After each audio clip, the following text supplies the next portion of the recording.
धर्मान राजधर्मान मोक्ष धर्मान विभागशः त्रिधर्मान भगवद्धर्मान समासव्यास योगतः धर्मार्थ काम मोक्षांश्च सहोपायान् यथा मुनि नानाख्याने इतिहासेषु वर्णयामास तत्त्ववित् धर्मं प्रवदस्तस्य सकाल प्रत्युपस्थितो यो योगिनश्छन्दमृत्योर्वाञ्छितस्तुत्तरायण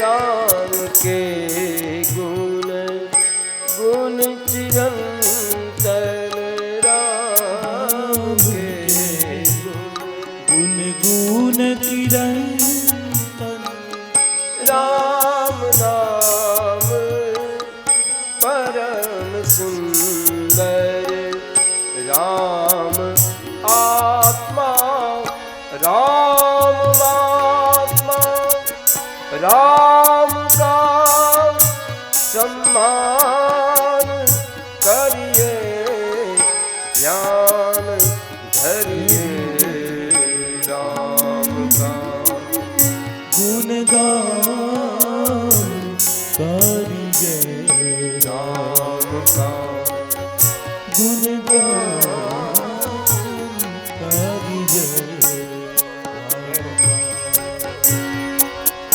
श्री राम जी की सभ्यता का भद्रता का ध्यान धरिए ध्यान धरिए राम का गुणगान करिए राम का।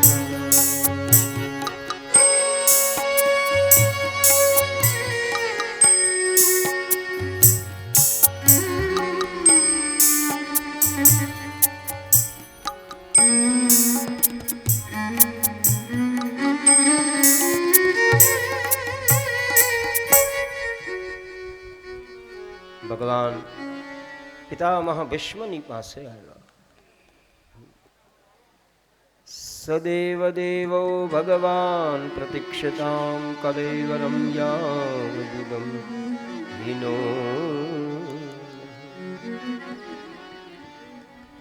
પિતામહ ભગવાનની રાહ જુએ છે. ભગવાન આવ્યા, ભીષ્મની પ્રતીક્ષા પૂરી થઈ. હવે પ્રતીક્ષા કરવાનો વારો ભગવાનનો આવ્યો. ભીષ્મ ભગવાનને કહે છે કે હું જ્યાં સુધી મારા દેહને ન છોડું ત્યાં સુધી હે ભગવાન તમે મારી સામે ઊભા રહો. યાવદિદમ હિનૌમ્યહમ, જ્યાં સુધી હું મારો પ્રાણને ન છોડું ત્યાં સુધી હે ભગવાન આપ મારી સામે ઊભા રહો. કારણ કે મેં આપની બહુ રાહ જોઈ છે. અને ભગવાન જો હું તમારી રાહ જોઈ શકતો હોઉં તો તમે મારી રાહ કેમ ન જુઓ? એક દિવસ સંતોનો એવો મત છે કે ભગવાન બેઠા બેઠા જપ કરે છે. મહાભારતના યુદ્ધની આ કથા છે. ભગવાન બેઠા બેઠા હાથમાં માળા અને જપ કરે છે. અર્જુનજીએ પૂછ્યું, તમે કોનો જપ કરો છો? આખી દુનિયા તમારો જપ કરે છે અને તમે કોનો જપ કરો છો? ત્યારે કૃષ્ણએ બહુ સરસ વાત કરી. અર્જુન, હું ભીષ્મ પિતાને યાદ કરું છું. હું ભીષ્મ પિતાનું સ્મરણ કરું છું. ભીષ્મને ભગવાન વાલા છે અને ભગવાનને ભીષ્મ વાલા છે. મહારાજ જ્યાં સુધી હું મારા પ્રાણને ન છોડું ત્યાં સુધી આપ મારી સામે જ ઊભા રહો. અને પછી યુધિષ્ઠિર મહારાજને ઉપદેશ આપ્યો. ત્યાં તો એ કાળ આવ્યો જે કાળમાં યોગીઓ પોતાના દેહને છોડે. યોગીઓ માટે દેહ છોડવાનો પણ સમય નક્કી હોય છે. આપણે તો જ્યારે આવે ત્યારે વયું જવું પડે. मौत जब तुझको आवाज देगी घर से बाहर निकलना पड़ेगा. પણ યોગીઓ જ્યારે દેહ છોડે, એમ કહેવાય કે ઉત્તરાયણનો સમય યોગીઓને પ્રાણ છોડવા માટે સૌથી ઉત્તમ સમય છે. ઉત્તરાયણ એટલે લગભગ પોષ કે મા મહિનો હોય.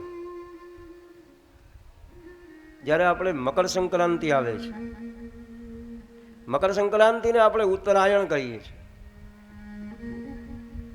બે અયન છે, દક્ષિણાયન અને ઉત્તરાયણ. ભગવાન સૂર્ય જ્યારે દક્ષિણમાંથી ઉત્તરમાં અયન કરે એને કહેવાય ઉત્તરાયણ. અને ઉત્તરાયણમાં એમ કહે કે આકાશમાં વાદળા ન હોય, આકાશ સ્વચ્છ હોય. ઇત્થમ શરદ સ્વચ્છ જલમ પદ્માકર સુગંધિના. તો શું યોગીઓએ રાહ જોવી? નહીં. આકાશનો અર્થ છે હૃદય, વાદળાનો અર્થ છે વાસનાઓ. યોગી ક્યારે પ્રાણ છોડે? જ્યારે એના આકાશમાં એક પણ વાસના રૂપી વાદળું ન હોય ત્યારે યોગી પ્રાણ છોડે. યો યોગિનશ્છંદ મૃત્યોર્વાંચતસ્તુત્તરાયણ.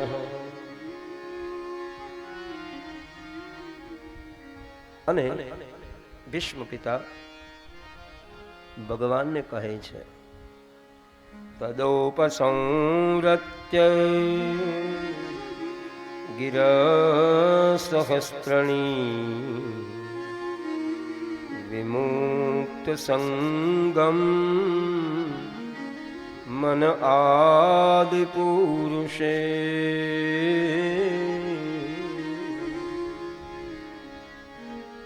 કૃષ્ણે લસત્પીતપટે ચતુર્ભુજે પુરસ્થિતે મિલિત દ્રગવ્યદારય. મહારાજ,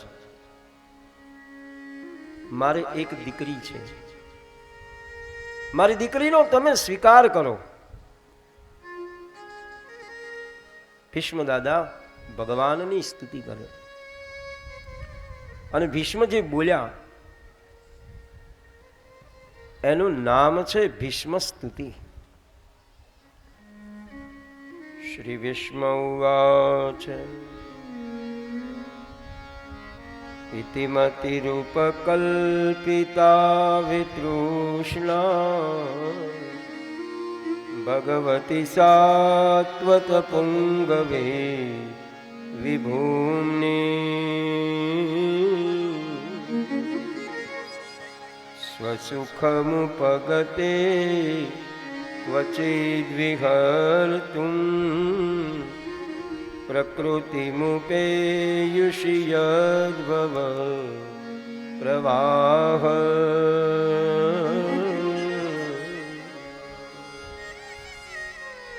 ત્રિભુવન કમનમ તમાલવર્ણમ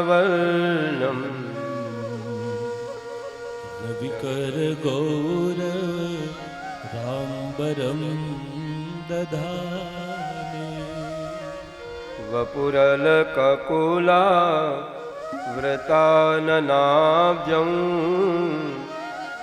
વિજય સખેરતિરસ્તુ મે નવદ્યા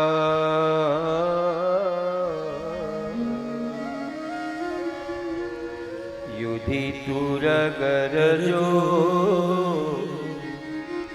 વિધુમ્રવિશ્વ કચલુલિત શ્રમવાર્ય